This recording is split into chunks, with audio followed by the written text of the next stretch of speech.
नमस्कार। तो अगर आप एक YouTube क्रिएटर हैं या बनने की सोच रहे हैं, तो ये खबर आपके लिए ही है। YouTube ने कमाई के नियमों में एक बहुत बड़ा सच में एक बहुत बड़ा बदलाव किया है और आज हम इसी को बिल्कुल आसान भाषा में समझने वाले हैं। तो सबसे बड़ा सवाल जो हर नए क्रिएटर के मन में है, क्या वाकई अब सिर्फ 500 सब्सक्राइबर्स पर चैनल मोनेटाइज हो सकता है?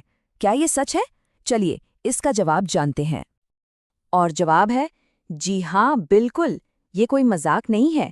ये उन हजारों लाखों क्रिएटर्स के लिए एक असली गेम चेंजर है जो लंबे समय से मेहनत कर रहे हैं। तो चलिए समझते हैं कि आखिर ये सब काम कैसे करेगा। हुआ ये है कि YouTube ने कमाई की जो पहली सीढ़ी थी ना, उसे थोड़ा सा नीचे कर दिया है।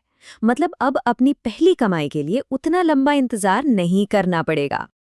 देखिए, पहले 1000 सब्सक्राइबर्स का वो बड़ा सा पहाड़ पार करना पड़ता था, लेकिन अब कमाई का सफर सिर्फ 500 सब्सक्राइबर्स से ही शुरू हो सकता है। हालांकि इसमें एक छोटा सा ट्विस्ट है, वो भी आगे बताएंगे।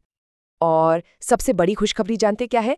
ये नया नियम अब भारत में भी लागू हो चुका है। जी हाँ, मतलब इंडिया से वीडियो बनाने वाले हर क्रिएटर के लिए ये एक बहुत बड़ा मौका है। तो चलिए मोनेटाइजेशन की इस सीढ़ी के पहले पड़ाव पर चलते हैं, यानी 500 सब्सक्राइबर्स का वो पहला माइलस्टोन। अब इस एलिजिबिलिटी को जरा ध्यान से समझना बहुत जरूरी है। देखिए, 500 सब्सक्राइबर्स और पिछले 90 दिनों में 3 वीडियो अपलोड, ये तो लॉन्ग वीडियो और शॉर्ट्स दोनों के लिए कॉमन है। असली फर्क आता है परफॉर्मेंस में। अगर आप लंबे वीडियो बनाते हैं तो आपको चाहिए 3000 घंटे का वॉच टाइम, और अगर आप शॉर्ट्स बनाते हैं तो 90 दिनों में 3 मिलियन व्यूज। आपको दोनों में से कोई एक पूरा करना है। इसे एक सिंपल से उदाहरण से समझते हैं। मान लीजिए किसी के चैनल पर 520 सब्सक्राइबर्स हैं और पिछले एक साल में 3200 वॉच आवर्स भी पूरे हो गए हैं, तो बस इसका मतलब है वो पहले पड़ाव के लिए पूरी तरह से एलिजिबल हैं। अब सवाल ये उठता है कि चलो एलिजिबल तो हो गए, पर कमाई होगी कैसे? तो इस स्टेज पर कमाई होती है फैन फंडिंग से। ये एक ऐसा तरीका है जिसमें आपकी ऑडियंस आपको सीधे सपोर्ट कर सकती है, बिना किसी विज्ञापन के। तो 500 सब्सक्राइबर्स पर कमाई के कौन-कौन से दरवाजे खुलते हैं? आपको मिलते हैं channel membership, super chat, super stickers, super thanks और शॉपिंग जैसे कमाल के फीचर्स, जिनसे फैंस सीधे अपने फेवरेट क्रिएटर्स को सपोर्ट कर पाते हैं। फैन फंडिंग एक बहुत अच्छी शुरुआत है, इसमें कोई शक नहीं, लेकिन असली और बड़ा लक्ष्य तो विज्ञापनों से होने वाली कमाई ही है। तो चलिए अब उस दूसरे पड़ाव की बात करते हैं। तो यहाँ 2 लेवल्स हैं। 500 सब्सक्राइबर्स पर आपको मिलती है फैन फंडिंग, लेकिन असली गेम चेंजर यानी विज्ञापनों से कमाई वो 1000 सब्सक्राइबर्स और 4000 वॉच आवर्स के बाद ही शुरू होती है। और अच्छी बात यह है कि जब आप दूसरे लेवल पर पहुंचते हैं तो फैन फंडिंग वाले फीचर्स बंद नहीं होते, वो भी चलते रहते हैं। ठीक है, तो अब ये तो समझ आ गया कि योग्यता क्या है, पर इसके लिए अप्लाई कैसे करना है। आइए इस प्रोसेस को भी स्टेप बाय स्टेप समझ लेते हैं। प्रोसेस काफ़ी सिंपल है। आपको YouTube स्टूडियो के अर्न टैब में जाना है, वहां अप्लाई नाउ पर क्लिक करना है, शर्तें स्वीकार करनी है, अपना AdSense for YouTube account link करना है और बस आपकी एप्लीकेशन रिव्यू के लिए चली जाएगी। अप्लाई करने के बाद स्टेटस इन रिव्यू दिखाएगा।